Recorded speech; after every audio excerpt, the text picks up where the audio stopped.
but there we go. So Steph Curry, NBA Finals Game 4, Friday night. The Warriors defeated the Celtics 107-97 in Boston in what was virtually a must-win game for the Warriors.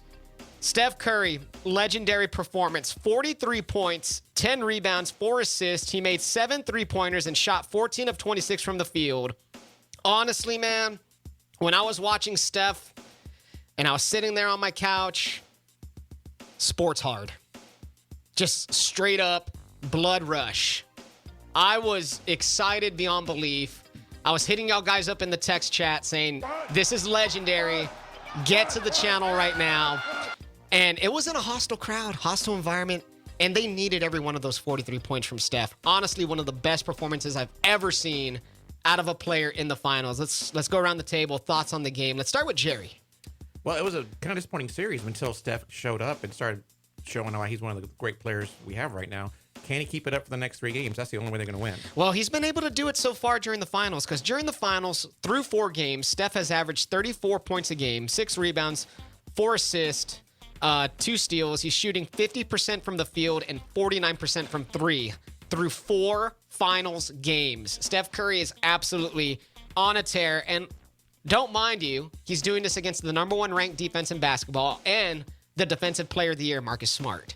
True. Yeah, this is the best defense in the league that he's up against, and man, I just gotta say, the Celtics, they played hard and tough, but they kind of blew an opportunity to win the series. They really did. Big time blew it, bro. This was, just last year, the Suns, they were up 2-1. Well, they're up 2-0, but in that Game 4, it was a very tight Game 4 that the Bucks barely won at the end. They could have had a chance to take that series as well, and then, what happened, then the Bucks win Game 5 at Phoenix, and then they won the series in 6. I got a feeling that my Warriors in 6 predictions looking a little bit more like it might be the case. I think so, too. I picked Warriors in 6 also. Now, let me ask a question to you guys. Do y'all want to hear a Mike Breen bang? Oh, of course. Okay, because I want to hear it so bad right now. We have the Steph Curry dagger 3 with 142 left in the game. It made the game 100-94 after this 3-point made. Here's Steph Curry being a total badass. Mike Breen is about to bang so loud right here. Curry to Green. Back to Curry. Step back. 3-pointer. Bang! Steph Curry drills the 3. That's a 6-point Warriors lead. Timeout Boston. I'm just so glad to have him back. Yeah. I'm so glad. That bang. Whew. Good Lord. That bang on Friday night. Almost made me explode. I'm getting kind of... Calm down. I'm getting kind of... Calm down. Wow. Man card removal. Kind of... James over here getting kind of hot, Jerry. hot and hard over. A little sweaty. I got thoughts. I'm going to get him on the phone right here. Jerry, we already have James's man card. You already have a case that's going to be on trial. Are we going to have 2? Did someone turn up the heater in here? Damn. This man's getting hot and hard over grown men banging and playing with balls. That's crazy. So, my thing has always been this. Greatness needs to be appreciated. It does. And Yeah. Steph, a lot of people have said, oh, the Warriors wouldn't have done it without Kevin Durant. The Warriors... That's just a lie. This and that. Look, Steph has always been the wheel that makes this car go. You know For what sure. I mean? He is that guy, and it needs to be appreciated. So seeing him do that was just amazing. Now, here's some more Steph Curry notes. Curry outscored the rest of the Warriors starters 43-39. That's kind of not good. Kind of need a little bit more from your other guys. But at age 34, he's the oldest player to do that in a finals game since Michael Jordan, who was 35 when he did so in Game 6 against the Utah Jazz in 1998.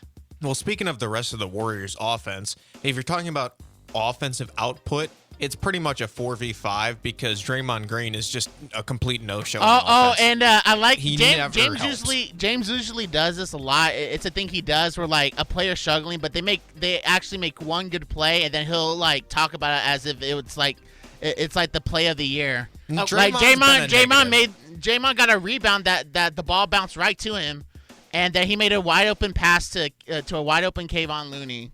It was a very good pass. No, he was wide open. It was a good pass. Overall negative for them this series. He's been crap.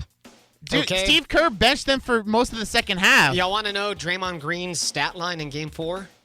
2 points, 9 rebounds, 8 assists, 4 steals. He Those was 9 rebounds, 8 assists, and 4 steals are still crucial. I mean, Still crucial. he was a bit more active on the defensive end, but the Celtics, they're a tough team, but they play so careless at times with the basketball. It's a pain to watch. Jason Tatum, he's trying to be like a point forward at times, and he's just not developed yet into a playmaking forward yet. Jaylen Brown actually played really good. No, Jaylen Brown, he cooled off at the end too. Well, they all got cold. Speaking of Celtics, I felt like they went away from pounding the paint. They just started jacking up threes, and that was their demise. And it's just funny how they just magically stopped making shots. So in the last 5 minutes of the game, in crunch time, as the NBA deems it, the last 5 minutes, the Warriors outscored the Celtics 15-0. No points scored in the last 5 minutes. I mean, the last baskets, let's see right here. Boom, boom, boom, boom, boom. Yeah, there we go. It was 5 minutes, no basket scored. So I got to just shout totally out blew to it. Andrew Wiggins because he was able to help hold off some of the boards Dude. from the Celtics. He had, 16 rebounds, 17? He had 17 points, 16 rebounds. And that's insane. That's unheard of. And he's doing, they don't need Andrew Wiggins to score 20 or whatnot. They need Andrew Wiggins a solid 15 and like that, at 15 and 8, 15 and 10 and solid D. Speaking of other great role players for the Warriors, they need to play Kevon Looney more. He's been really good for them. Steve Kerr tried to mix it up a little bit. He started Otto Porter That didn't work. instead of Looney, and No. Otto Porter was just complete crap. Otto He Porter is has to come off. garbage on defense. Kevon has to Looney co- needs more. He has to come off the bench, and Yeah. and Clay, he had a good game 3, but his shot hasn't really been there. He has been he a made big a disappointment. He He made a had- couple shots in the fourth quarter, but He had yeah. 18 points and 4 3-pointers made. Could use a little bit more of him. You want to know how this ties into the San Antonio Spurs, since we are the Spurs station here? Sure. The Warriors trio of Curry, Thompson, and Green have now tied the Spurs big three of Duncan, Parker, and Ginobili with most finals wins all time with 19. Nice. So when you talk about greatest trios of all time, the Warriors trio is on par and probably going to surpass the Spurs trio within the next week or so. I mean, it was a little passing of the torch from like the Spurs. They were in control. Them and the Lakers. Yeah, you you're could right. say they were in control of the NBA, and then now you get this Warriors. They've been the team. They had a couple of bad years. Going through injuries and whatnot, but they're right back at it, man. I know. It's The only tough. thing is that LeBron fans hate Steph Curry, and him when he's gonna win Finals MVP if the Warriors win. He's got that locked down already. So I think even if the Warriors lose, he should be the Finals MVP. He's the best player on the court right now. And that hasn't happened since Jerry West in like the 60s. If Celtics Very win it- rare. If Probably won't happen, but still. and Jason Tatum, he's still young, but he's struggling Yeah, bad. he's only struggling hard. He's Now- shooting like 35% in Now, the series. let's look at Game 5, because it's coming up tomorrow night, Monday night, 8 o'clock, out in San Francisco. Jerry, does Boston come back from this? I think so. I think they know they're not playing their best ball, and they know they got to win it down in the paint, and they're going to do what they have to do. Now, Jerry says Boston, interesting stat, Boston hasn't lost back-to-back games since late January. Wow. They usually do well rebounding off of a loss. Same thing with the Warriors, though. The Warriors are 6-0 in the playoffs following a loss. So we saw the Warriors bounce back from a loss. Will we see Boston bounce back from a loss? Alex. I don't think so. The Warriors have lost only one game at home so far in the playoffs. I don't think they're going to lose another one.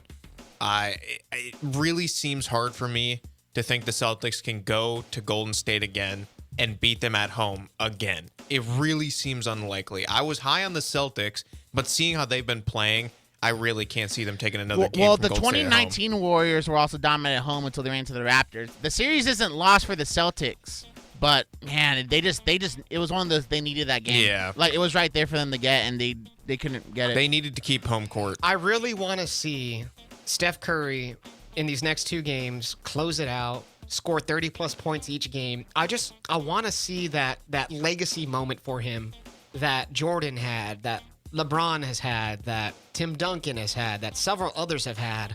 I want that legacy moment. I want when he retires one day to people will be able to say, remember 2022 finals? when Steph dropped 30-plus points each game. I want one of those. I want that Giannis moment that Giannis had last year when he dropped 40-plus in a closeout.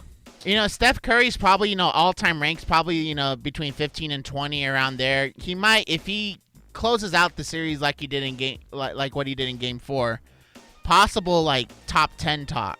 Like possible, he's right there. I agree. Possible, yeah. I mean, greatest shooter of all time. Yes. I think that's already kind of solidified. That's not even a debate. So there we go. That's going to wrap up our NBA talk. Steph Curry, 43 points in Game 4. Legendary moment. We will recap Games 5 and 6 next weekend for episode number 77. Coming up next, though, we have some text to get to. We got some tweets to get to. And we got a grab bag of sports fun. Tony La Russa was a little bit chapped in the ass. We'll kind of talk about that and much more. Keep it locked.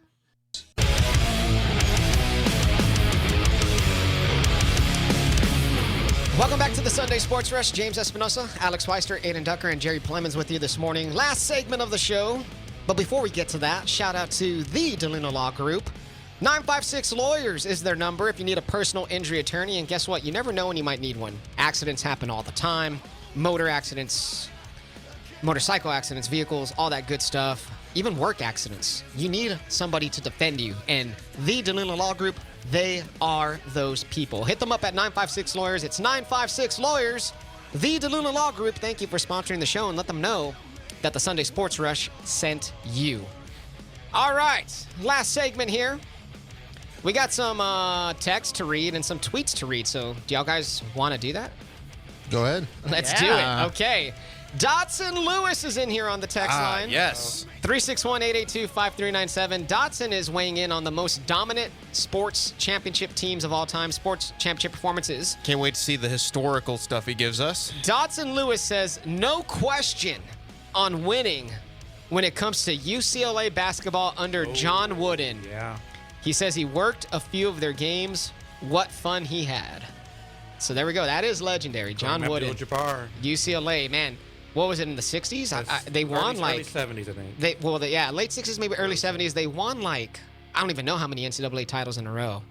I should have that in front of me as a sports host, but Dotson kind of slapped me across the head with that one. He schooled us as usual. Yeah, he schooled us, and that's why Dotson's Dotson. He has all the historical man, the facts. myth, the legend. We have in here Anthony Gonzalez at agonzo1 on Twitter. He says the London Pirates win, Sinton Pirates win. Only thing to make this a hat trick is getting Pirates of the Caribbean 6 with Johnny Depp for the ultimate pirate win. I hope so, but I think Johnny Depp and Disney have sailed the ship. I agree. He also says that watching the Warriors gives him bench warmers nostalgia for our good friend Brent Bilski. I gotta message him and ask him, hey, how do you feel after that? Shout out to Brent. We did a show with him for many years, and he was on this Warriors bandwagon before anybody. He's a big-time Steph Curry guy, big-time Steve Kerr guy.